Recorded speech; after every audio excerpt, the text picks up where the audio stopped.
This is the Daily Bread Bible Study. We are looking at day 94 for 2 Samuel chapters 12 through 13. Moments can shape our lives. For King David, sleeping with Bathsheba leads to killing Uriah, which leads to our confrontation today from the prophet Nathan. In 2 Samuel chapter 12 verse 1, "But the thing that David had done displeased the Lord, and the Lord sent Nathan to David." Now, going and confronting a king takes guts. If the king is displeased, he can kill you. Yet displeasing God could lead to death too. The prophet Nathan must tread carefully, and through the brilliance of a story, the man of God helps the king judge himself. In 2 Samuel chapter 12, verse 1, "There were two men in a certain city, the one rich and the other poor.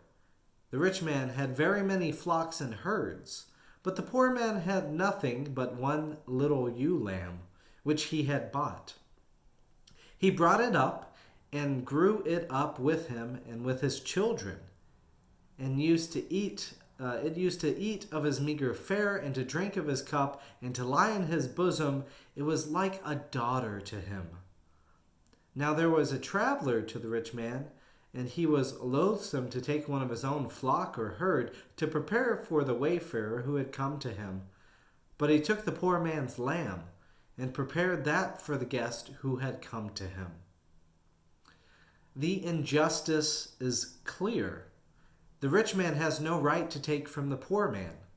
The actions of the rich man are deplorable, and the little ewe lamb seems to be a piece of the poor man's own heart.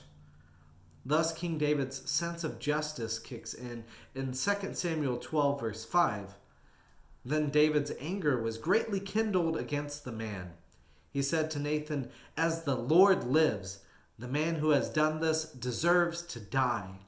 He shall restore the lamb fourfold, because he did this thing and because he had no pity.'"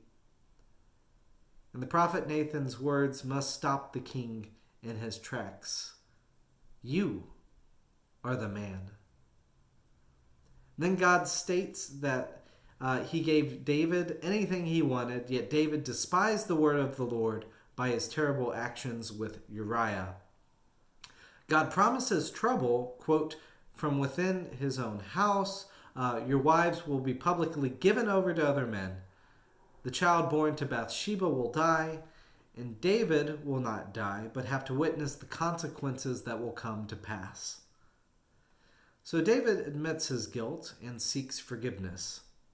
He fasts and lays on the ground until the child dies.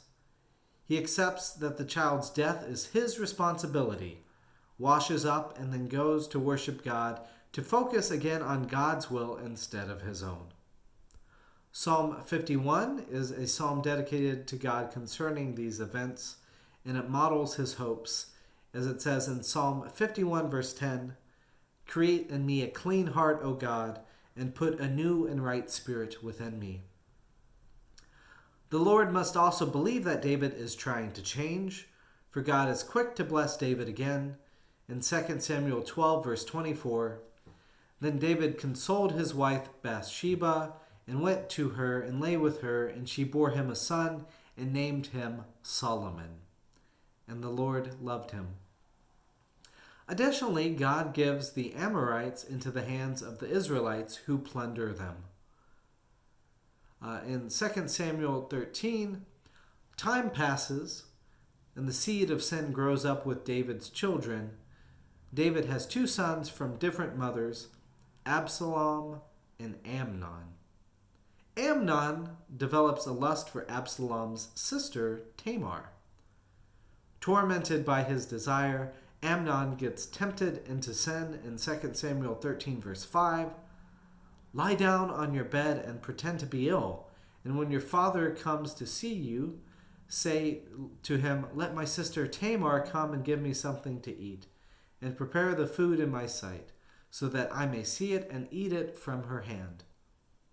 King David then consents to the request of his oldest son, and Tamar goes to Amnon. The lust over his half-sister grows. He sends everyone out and makes an excuse to go to his bedchamber and then takes a hold of Tamar. In 2 Samuel 13, verse 11, "Come, lie with me, my sister." And she answered, "No, my brother, do not force me, for such a thing is not done in Israel. Do not do anything so vile. As for me, where could I carry my shame? And as for you, where would be as one of the scoundrels of Israel? Now therefore I beg you, speak to the king, for he will not withhold me from you." Amnon follows through on his sin and rapes Tamar. Immediately after, Amnon becomes repulsed, tossing her out and locks the door. Tamar goes away in disgrace and shame, and her brother Absalom takes care of her. Nothing seems to happen to Amnon. King David is angry but fails to do the right thing in situations regarding sexuality. David does not punish his beloved Amnon. 2 years pass. Absalom's hate for Amnon grows as the seed of sin continues to grow trouble from within David's own house. Absalom then hosts a feast, inviting all his brothers, as it says in 2 Samuel 13, verse 28.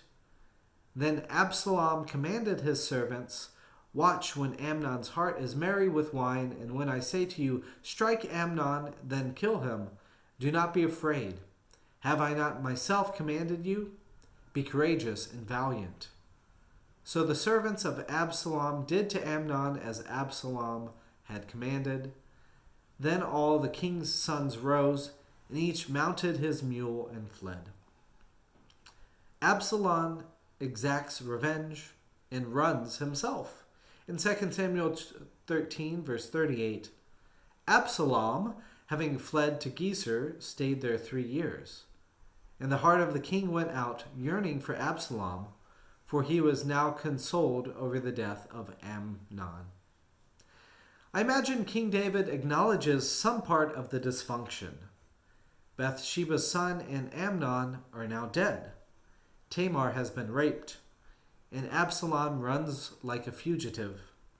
The seeds of David's sin are bearing trouble. But as we will continue to see, there is more trouble to come.